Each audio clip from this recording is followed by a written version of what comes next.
আসসালামু আলাইকুম। আজকে আমরা যে টপিকটি পড়ব টপিকটি হচ্ছে নিষ্ক্রিয় গ্যাসের সাহায্যে ইলেকট্রন বিন্যাস। মৌলের ইলেকট্রন বিন্যাস আমরা নিষ্ক্রিয় গ্যাসের সাহায্যে নির্ণয় করব। নিষ্ক্রিয় গ্যাসের সাহায্যে কেন মৌলের ইলেকট্রন বিন্যাস নির্ণয় করব, এটা মেন কারণ হচ্ছে অনেক সময় অনেক বড় বড় মৌল দিয়ে দেয়, তখন সেগুলোর ইলেকট্রন বিন্যাস আমাদের বের করতে হয় মৌলের গ্রুপ নাম্বার বা পর্যায় নাম্বার বের করার জন্য। তখন কিন্তু আমরা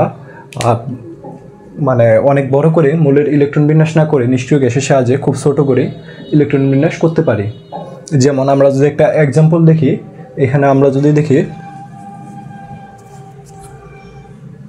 স্ক্যান্ডিয়াম 21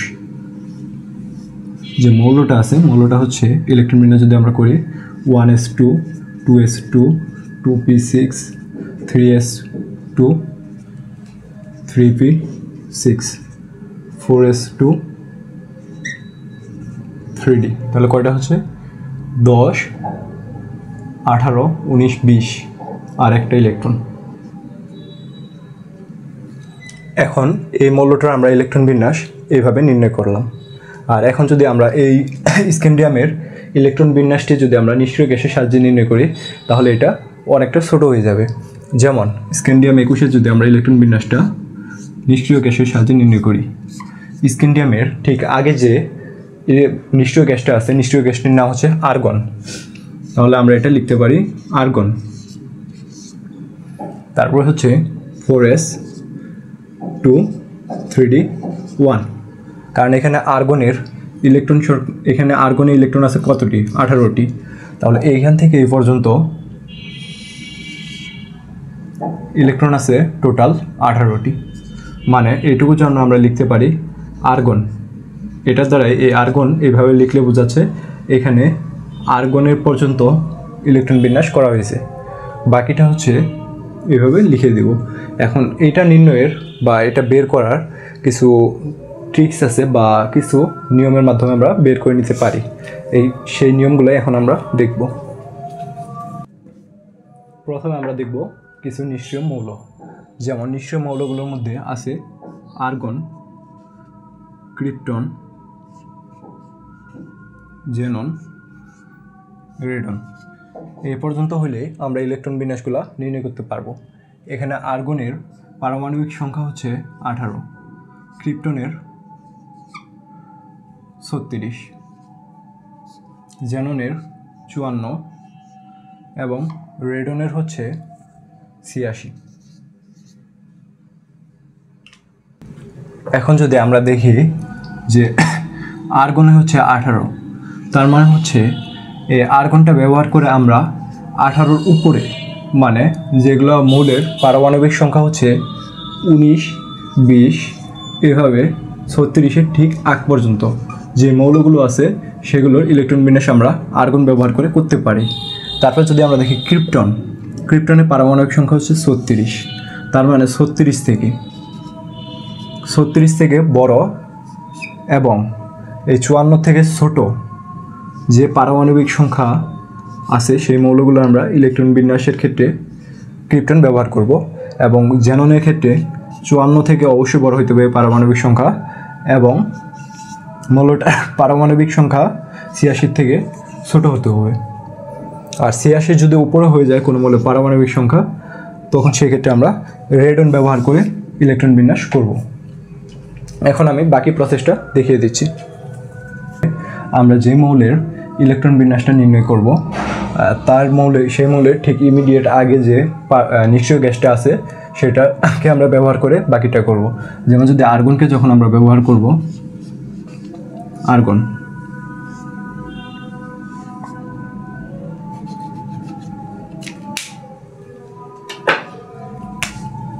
যখন আমরা আর্গনকে ব্যবহার করব, তখন আর্গনের পর আমরা 4s দিব, 4s, ক্রিপ্টনের পর 5s, জেননের পর 6s, রেডনের পর 7s। এটা আমাদের মনে রাখতে হবে, আর্গনের পর 4s, ক্রিপ্টনের পর 5s, জেননের পর 6s, রেডনের পর 7s। এখন সবগুলা শেষে আমরা FDPS ব্যবহার করব। FDPS। আমরা সবগুলো শেষে FDPS লিখব। ঠিক আছে, এখন আমি তাহলে এখানে যদি আমরা লিখি 4s, তারপর লিখব কি FDPS। এখন দেখো ভাইয়া, এখানে 4 এর আগে যে অরবিট সংখ্যা আছে বা অরবিট নাম্বার আছে, অরবিট নাম্বারটি কত? 4। তাহলে যে পরবর্তীতে যে এসটা হবে, এখানে অরবিট নাম্বারটা কত হবে? 4 এর পরের নাম্বারটাই হবে পরবর্তী এস এর অরবিট নাম্বার। এখানে যদি হয় 4, তার মানে এখানে হবে অরবিট নাম্বার হবে 5। আর এখন আমরা যত বাম দিকে আসবো তত একটা করে সংখ্যা কমাবো। তাহলে এখানে হচ্ছে 4, এখানে হচ্ছে 3, এটা হচ্ছে 2। অনুরূপভাবে পরবর্তীটা আমরা দেখব। এখানে কি লিখবো আমরা? FDPS।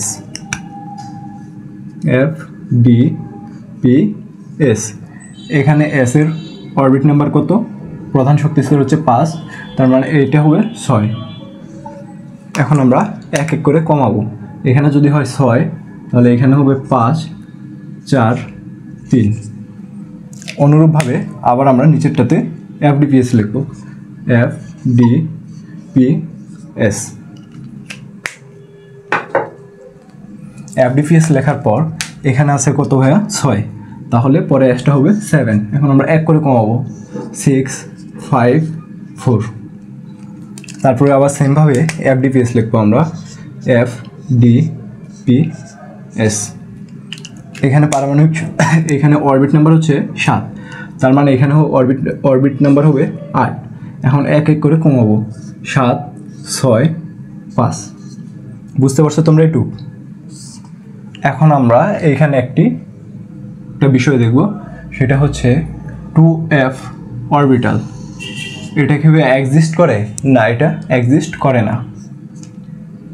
তার মানে এটা আমরা এখানে ব্যবহার করব না। তারপর আমি আরেকটা বিষয় দেখাচ্ছি, 3f অরবিটাল। 3f অরবিটালও কিন্তু এক্সিস্ট করে না। কেন করে না?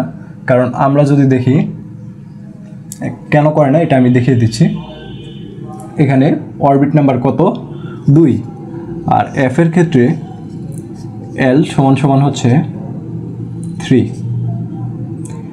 l সমান হচ্ছে 3। আর আমরা কি জানি?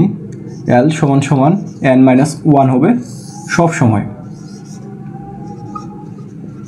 অলওয়েজ l সমান n-1 হবে।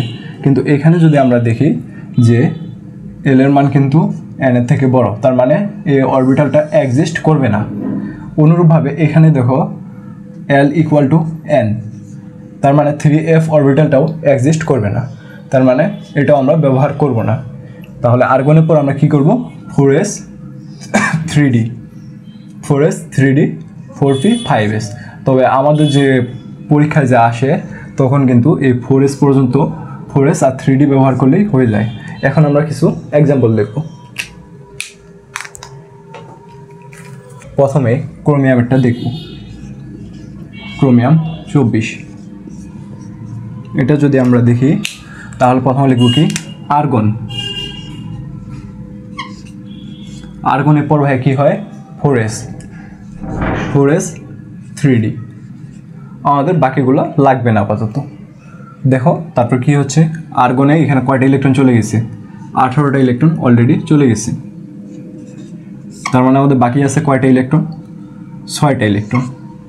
এখন এই 6টা ইলেকট্রনের মধ্যে এইখানে যাবে 2টা, আর এখানে হবে 4টা। কিন্তু এইটা কিন্তু ইলেকট্রন বিন্যাসের ব্যতিক্রম, কারণ এটা অর্ধপূর্ণ হতে 1টি ইলেকট্রন লাগে। তার মানে এটা হবে 5, আর এখানে হবে 1। দেখছো কত সহজে এটা করে ফেললাম। তারপর আমরা যদি দেখি সিলভারেরটা, যদি দেখি সিলভার 47। ঠিক আছে, এখন সিলভারের ঠিক আগে যে নিষ্ক্রিয় মৌলটা আছে, সেই নিষ্ক্রিয় মৌলটা কে? ক্রিপ্টন। ক্রিপ্টনের পারমাণবিক সংখ্যা হচ্ছে 34। তার মানে আমরা এখন লিখব ক্রিপ্টন। ক্রিপ্টন লেখার পর বাকি অংশটুকুর আমরা ইলেকট্রন বিন্যাস করব। যখন আমরা ক্রিপ্টন ব্যবহার করব তখন ক্রিপ্টনের পর কী লিখবো 5s। আমি তোমাদের যে নিয়মটা দেখিয়ে দিয়েছি সেটাই আমি দেখাচ্ছি 5s। তারপর কি লিখতে বলছি FDPS। ওকে, তার মানে এখানে যদি হবে 6, এটা হবে 5, এটা হচ্ছে 4 আর এটা হচ্ছে 3। কিন্তু ভাইয়া 3f অরবিটাল এক্সিস্ট করে না, এই জন্য এটা আমরা মুছে দিব।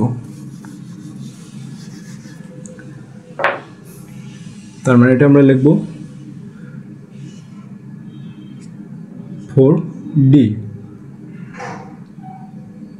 5p6s। এখন আমরা বাকিটা নির্ণয় করব। এখানে ক্রিপ্টনে কয়টি ইলেকট্রন চলে গেছে 36টি। এখন এখানে যদি 36টি ইলেকট্রন চলে যায় তাহলে এখানে টোটাল কতটি ইলেকট্রন আছে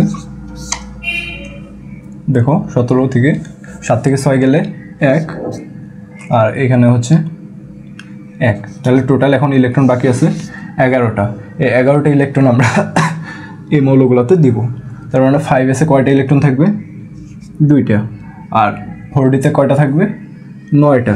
কিন্তু ভাইয়া এখানে আরেকটা কথা আছে, সেটা হচ্ছে সিলভারের ইলেকট্রন বিন্যাস হচ্ছে ব্যতিক্রম নিয়ম হবে, কারণ এখানে অরবিটাল পূর্ণ হতে ইলেকট্রন পূর্ণ হতে একটি মাত্র ইলেকট্রন লাগে। তার মানে এখানে হবে 10টা, তো টোটাল হবে 10টা, আর এইখানে হবে 1টা। ঠিক আছে, এটা তোমাদের আমি ব্যতিক্রম ইলেকট্রন বিন্যাসগুলোই দেখিয়ে দিলাম যেন একসাথে 2টা হয়ে যায়। এভাবে তোমরা পরে মৌলগুলোর ইলেকট্রন বিন্যাস খুব সহজেই করতে পারবে। আশা করি আজকের এই ক্লাসটা তোমরা বুঝতে পেরেছো। আজকে এই পর্যন্তই।